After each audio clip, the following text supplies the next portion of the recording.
ನಮಸ್ಕಾರ ವೀಕ್ಷಕರೇ, ಕಥಾಜ್ಞಾನ ಚಾನೆಲ್ಗೆ ಸ್ವಾಗತ. ಸರ್ವಮಂಗಲ ಮಾಂಗಲ್ಯೆ ಶಿವೆ ಸರ್ವಾರ್ಥ ಸಾಧಿಕೆ ಶರಣ್ಯೇ ತ್ರಯಂಬಕೆ ದೇವಿ ನಾರಾಯಣೀ ನಮೋಸ್ತುತೆ.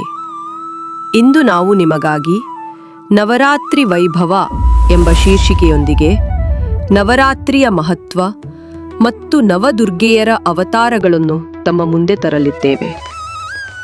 ಒಮ್ಮೆ ಲೋಕದಲ್ಲಿ ಅಸುರರ ಅಹಂಕಾರವು ಹೆಚ್ಚಾಗಿ ಧರ್ಮವನ್ನು ಪಾಲಿಸುತ್ತಿದ್ದ ಸಜ್ಜನರಿಗೆ ಕಿರುಕುಳ ನೀಡಲು ಪ್ರಾರಂಭಿಸಿದರು.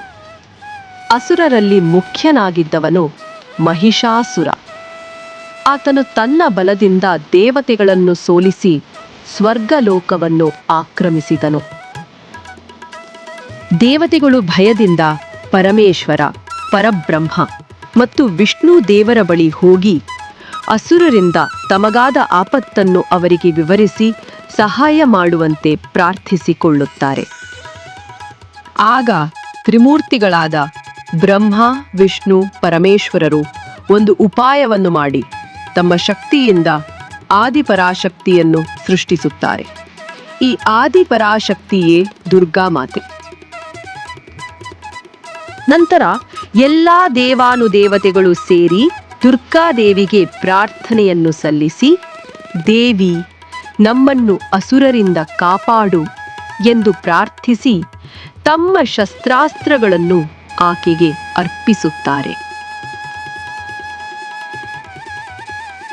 ಹೀಗೆ ಶಿವನು ತ್ರಿಶೂಲವನ್ನು, ವಿಷ್ಣುವು ಚಕ್ರವನ್ನು, ವರುಣನು ಪಾಶವನ್ನು, ಇಂದ್ರನು ವಜ್ರಾಯುಧವನ್ನು, ವಾಯುವು ಬಾಣವನ್ನು ಮತ್ತು ಹಿಮವಂತನು ಆಕೆಗೆ ವಸ್ತ್ರವನ್ನು ಮತ್ತು ಸಿಂಹವನ್ನು ವಾಹನವಾಗಿ ನೀಡಿದರು.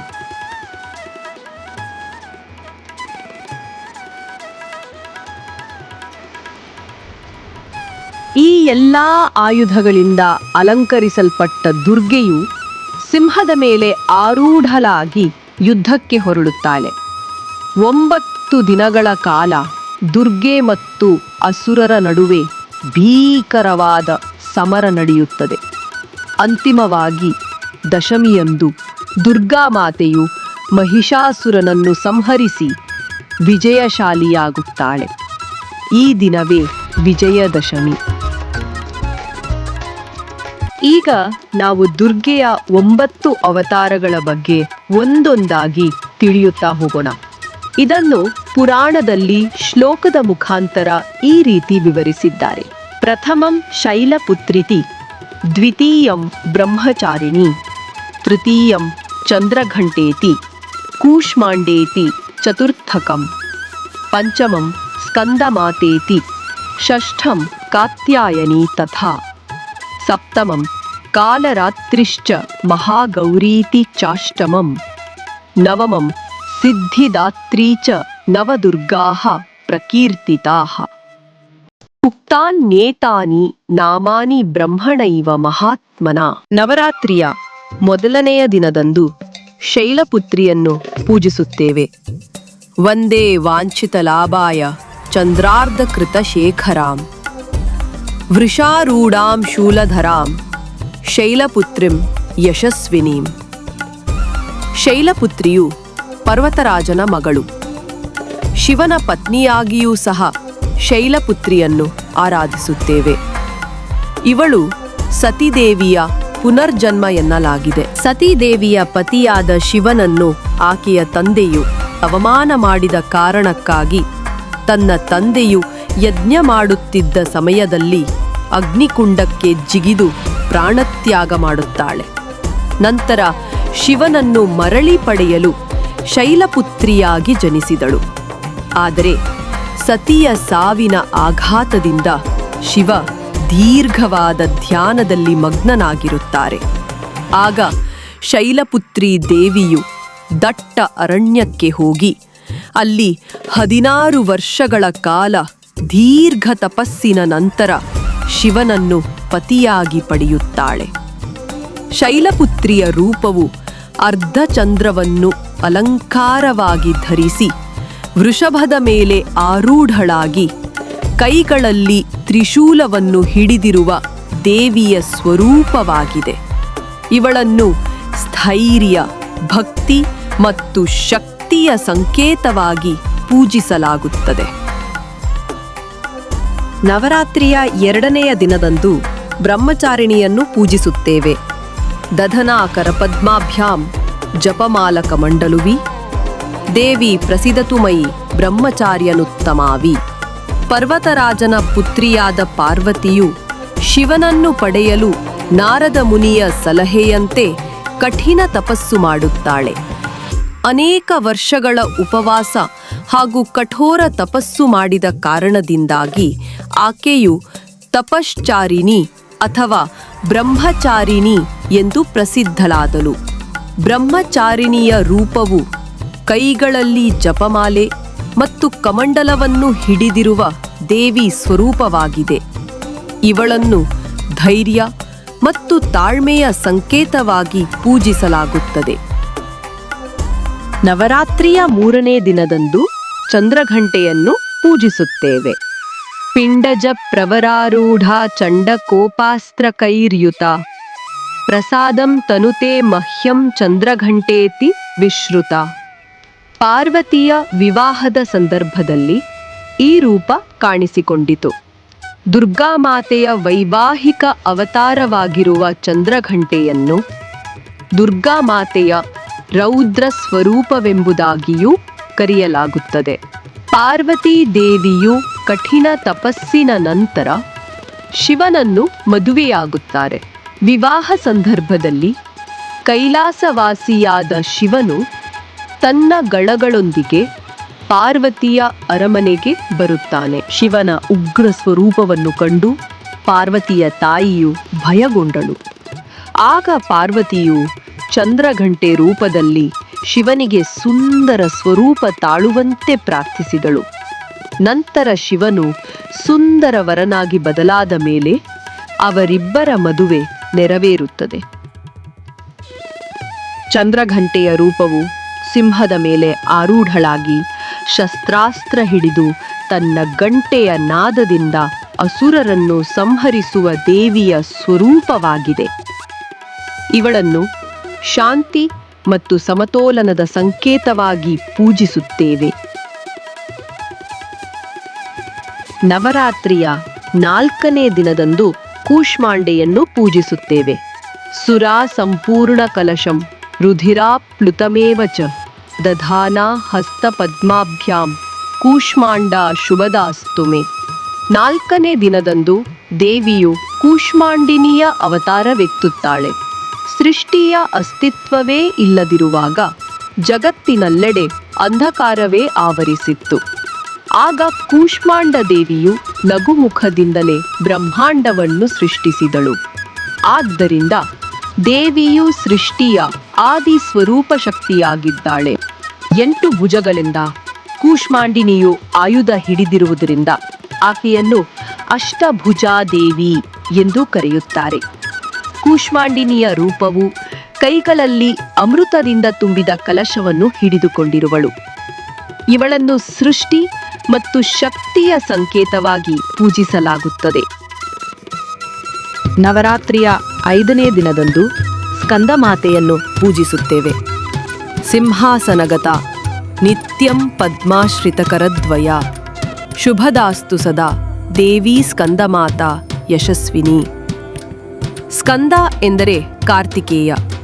ಕಾರ್ತಿಕೇಯನ ತಾಯಿಯೇ ಸ್ಕಂದಮಾತೆ.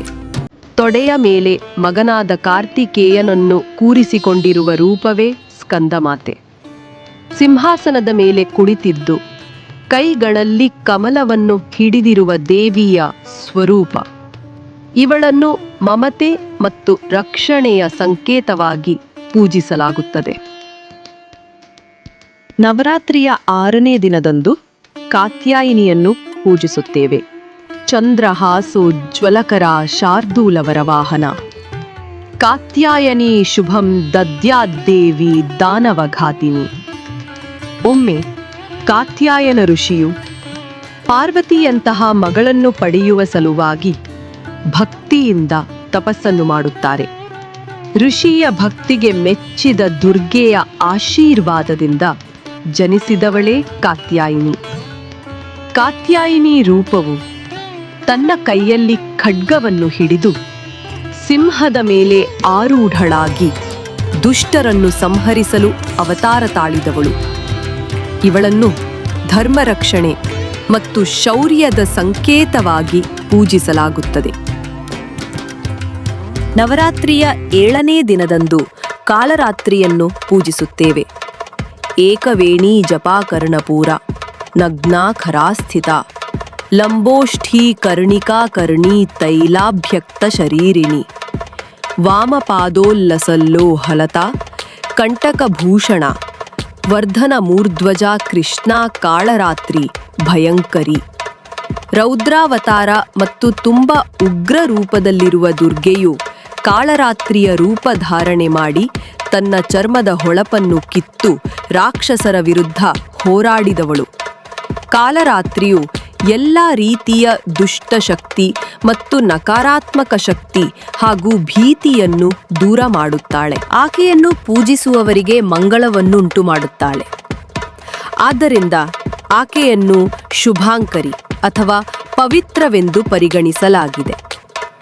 ಕಾಳರಾತ್ರಿಯ ರೂಪವು ಕಪ್ಪು ಬಣ್ಣದಿಂದ ಕೂಡಿದ್ದು, ತನ್ನ ತಲೆ ಕೂದಲನ್ನು ಹರಡಿಕೊಂಡಿದ್ದು, ಕೊರಳಲ್ಲಿ ರುಂಡದ ಮಾಲೆಯನ್ನು ಧರಿಸಿದ್ದಾಳೆ. ಆಕೆ 3 ಕಣ್ಣುಗಳನ್ನು ಹೊಂದಿದ್ದು, ಕೈಯಲ್ಲಿ ಕತ್ತಿಯನ್ನು ಹಿಡಿದು ಕತ್ತೆಯ ಮೇಲೆ ಆರೂಢಳಾಗಿರುವ ದೇವಿ ಸ್ವರೂಪವಾಗಿದೆ. ಇವಳನ್ನು ಜಗತ್ತನ್ನು ರಕ್ಷಿಸುವ ಕಾಳರಾತ್ರಿಯಾಗಿ ಪೂಜಿಸಲಾಗುತ್ತದೆ. ನವರಾತ್ರಿಯ 8ನೇ ದಿನದಂದು ಮಹಾಗೌರಿಯನ್ನು ಪೂಜಿಸುತ್ತೇವೆ. ಶ್ವೇತೆ ವೃಷೇ ಸಮಾರೂಢ ಶ್ವೇತಾಂಬರಧರಾ ಶುಚಿಃ ಮಹಾಗೌರಿ ಶುಭಂ ದದ್ಯಾನ್ ಮಹಾದೇವ ಪ್ರಮೋದದ. ಮಹಾಗೌರಿಯನ್ನು ದುರ್ಗೆಯ ಸೌಮ್ಯ ರೂಪ ಎಂದು ಹೇಳುತ್ತೇವೆ. ಗಿರಿ ಅಥವಾ ಪರ್ವತದ ಮಗಳಾದ ಕಾರಣ ಆಕೆಗೆ ಗೌರಿ ಎಂಬ ಹೆಸರು ಬಂತು. ದುರ್ಗೆಯು ಭೂಲೋಕದಲ್ಲಿ ಜನ್ಮವನ್ನು ಪಡೆದು ಮರಳಿ ದೇವಲೋಕಕ್ಕೆ ಹೋಗಿ ಶಿವನನ್ನು ಮದುವೆಯಾಗಲು ಬಯಸಿ ನಾರದರ ಸಲಹೆಯಂತೆ ಶಿವನನ್ನು ಒಲಿಸಿಕೊಳ್ಳಲು ತಪಸ್ಸು ಮಾಡಿದ ಸಂದರ್ಭ ಆಕೆ ಸಂಪೂರ್ಣವಾಗಿ ತಪಸ್ಸಿನಲ್ಲಿ ಮಗ್ನವಾಗಿ ಬಿಸಿಲಿನಿಂದಾಗಿ ಆಕೆಯ ದೇಹವು ಸಂಪೂರ್ಣವಾಗಿ ಕಪ್ಪಾಗುತ್ತದೆ. ಸಾವಿರಾರು ವರ್ಷಗಳ ತಪಸ್ಸಿನ ನಂತರ ಶಿವನ ಕೃಪೆಯಿಂದ ಗಂಗೆಯು ಹರಿದು ಆಕೆಯ ದೇಹವನ್ನು ಶುದ್ಧಗೊಳಿಸಿದಳು. ಇದರಿಂದಾಗಿ ಗೌರಿಯು ಕಾಂತಿಯುತವಾಗಿ ಶ್ವೇತವರ್ಣದಲ್ಲಿ ಧ್ಯಾನಾಸಕ್ತಳಾಗಿ ಕಾಣುತ್ತಾಳೆ.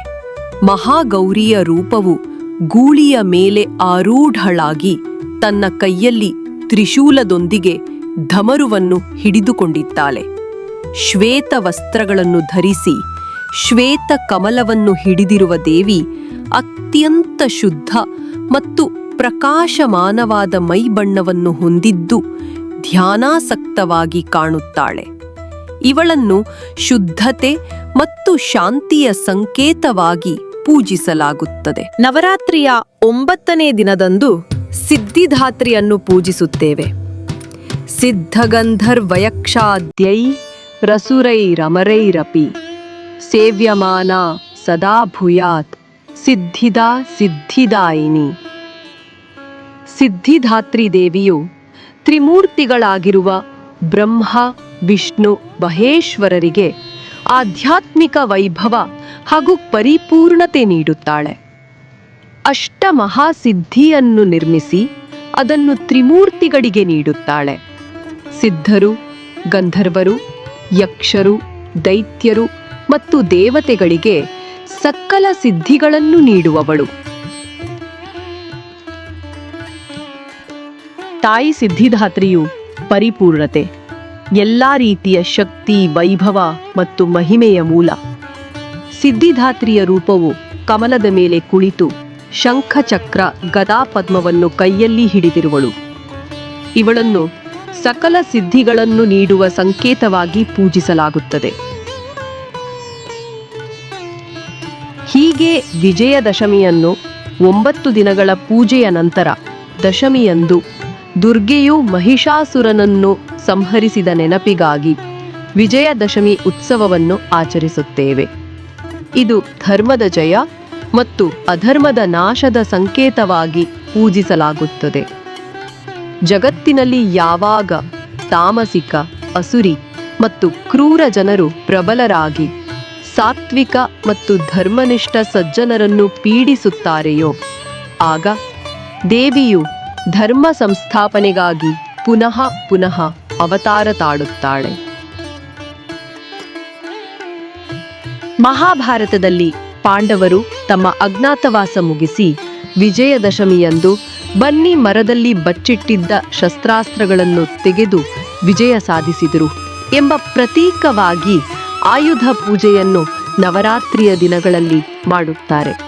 ಹಾಗೆಯೇ ಜ್ಞಾನ, ಕಲಾ, ಸಂಗೀತ ಮತ್ತು ವಿದ್ಯೆಯ ದೇವಿಯಾದಂಥ ಸರಸ್ವತಿಯನ್ನು ಮಕ್ಕಳ ವಿದ್ಯಾಭ್ಯಾಸ ಚೆನ್ನಾಗಿರಲಿ, ಕಲಾವಿದರು, ವಿದ್ಯಾರ್ಥಿಗಳು, ಶಿಕ್ಷಕರು ಎಲ್ಲರಿಗೂ ಜ್ಞಾನ ಮತ್ತು ಬುದ್ಧಿ ದೊರಕಲಿ ಎಂದು ಈ ದಿನಗಳಲ್ಲಿ ಪೂಜೆಯನ್ನು ಮಾಡಿ ಪ್ರಾರ್ಥಿಸುತ್ತಾರೆ. ನವರಾತ್ರಿಯ ಸಾರಾಂಶ ನಮಗೆ ಹೇಳುವುದೇನೆಂದರೆ, ದುಷ್ಟತನ ಎಷ್ಟೇ ಪ್ರಬಲವಾದರೂ ಕೊನೆಗೆ ಧರ್ಮವೇ ಜಯಿಸುತ್ತದೆ. ಹೀಗಾಗಿ ನವರಾತ್ರಿ ಕೇವಲ ಹಬ್ಬವಲ್ಲ, ಅದು ಶಕ್ತಿಯ ಆರಾಧನೆ, ಧರ್ಮದ ಸಾಧನೆ, ಸಜ್ಜನರ ರಕ್ಷಣೆಯ ಉತ್ಸವ. ಇಂದಿನ ಕಥೆ ನಿಮಗೆ ಇಷ್ಟವಾದರೆ ದಯವಿಟ್ಟು ಲೈಕ್ ಮಾಡಿ, ಶೇರ್ ಮಾಡಿ ಮತ್ತು ಇನ್ನಷ್ಟು ಇಂತಹ ಪೌರಾಣಿಕ ಕಥೆಗಳಿಗಾಗಿ ನಮ್ಮ ಚಾನೆಲ್ಗೆ ಸಬ್ಸ್ಕ್ರೈಬ್ ಮಾಡಿ. ನಿಮ್ಮ ಬೆಂಬಲವೇ ನಮ್ಮ ಶಕ್ತಿ. ಮುಂದಿನ ಕಥೆಯಲ್ಲಿ ಮತ್ತೆ ಭೇಟಿಯಾಗೋಣ.